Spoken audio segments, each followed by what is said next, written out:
আসসালামু আলাইকুম everyone, welcome back to my channel. It's me Arfa from Arfa's lifestyle. চলে আসছি নতুন একটা ভ্লগ নিয়ে। এটা বেসিক্যালি ঈদের ভ্লগ প্লাস আমি বরিশাল থেকে গাজীপুর যেয়ে কী করছি সেটা নিয়েই থাকবে এই ভ্লগ। কোরবানির ঈদে আসলে তেমন কিছু করা হয় না, জাস্ট একটু মেহেদি দেওয়া হয়। ঈদের দিনও রেডি হই নাই, গরু কাটা দেখছি, এরপর খালি ঘুমাইছি, এছাড়া কোনো কিছু করি নাই।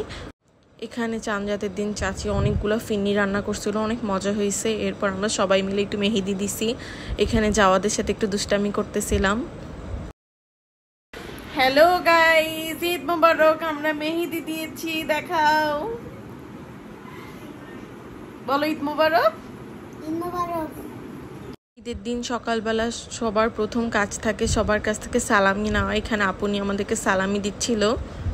এরপর সালামি নেওয়ার পর সব ছেলেরা নামাজে চলে যায়। নামাজ থেকে এসে সবাই কোরবানি দেয়। কোরবানি দেখে আমি ঘুমাই। ঘুম থেকে উঠে আমি ফুপির বাসায় চলে গেছিলাম। সেখানে একটু রেডি হয়ে আমি আর আপু মিলে একটু বাইরে ঘুরতে গেছি।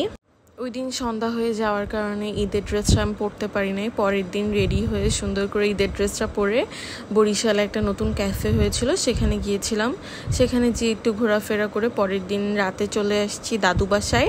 দাদু বাসায় এসে শাফিনের জন্মদিন ছিল, ওর জন্মদিন করে পরের দিন সকালবেলা আমরা গাজীপুরের জন্য রওনা দিই। বরিশাল থেকে আমরা প্রথমে আমার বোনের বাসায় গেছি, সেখানে আমরা ব্রেকফাস্ট করে তারপর গাজীপুরের জন্য রওনা দিছিলাম। এখানে আমরা দুইটা গাড়িতে ডিভাইড হয়ে যাওয়ার কারণে ওদেরকে চকলেট দেখায় মজা করতেছিলাম যে আমরা চকলেট খাবো, কিন্তু পরের চকলেটটা খাওয়াই হয় নাই। রাস্তা ফাঁকা থাকার কারণে আমরা 1 ঘন্টার মধ্যে চলে যাই গাজীপুরে যেয়ে সেখানে অনেক নাস্তার আয়োজন করা হয়েছিল, সেগুলো টুকটাক একটু খেয়েছি। এরপর সবাই মিলে একটু গল্প করতেছিলাম। আমি এই সেকেন্ড টাইম গাজীপুর গেছি, এর আগে একবার গিয়েছিলাম, তখন আরেকটু ছোট ছিলাম।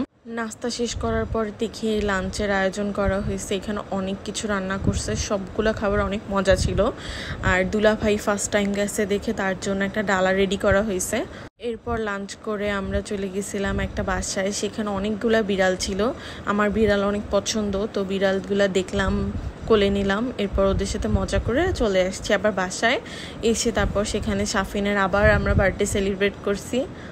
ওর বার্থডে সেলিব্রেট করে আমরা একটু ঘুমায় গেছিলাম। ঘুম থেকে উঠে দেখলাম বাইরে একদম বৃষ্টির মতো, আর সাথে সাথে কারেন্টটাও চলে যায়। ওই দিন টায়ার্ড থাকার কারণে আমরা ঘুমায় যাই। এর পরের দিন সকালবেলা আমরা গোসল টোসল করে রেডি হয়ে যাই লাঞ্চ করতে যাওয়ার জন্য।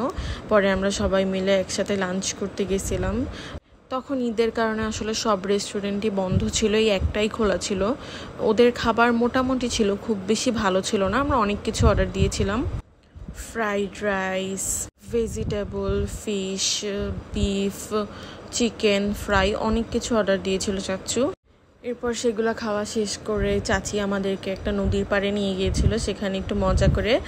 গাইজ আমাকে অপমান করে, খালি আমি ভয় পাই দেখি। গাইজ আমাকে চেহারা তো দেখা যায় না, গাইজ এখানে একটু দেখা যায় আমার চেহারা।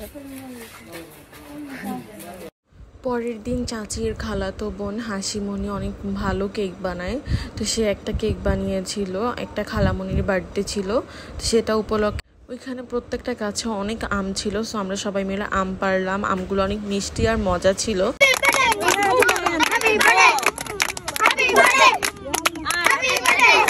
তারপর আর কোনো ক্লিপ নেওয়া হয়নি। পরের দিন সকালবেলা ভোরবেলা আমি ঢাকা চলে আসি। ঢাকা আসার পর আম্মু বাবা দুবাই থেকে আমার জন্য অনেক কিছু নিয়ে আসছে। এরপর আমি আমার বোনের সাথে বের হয়ে গেছিলাম।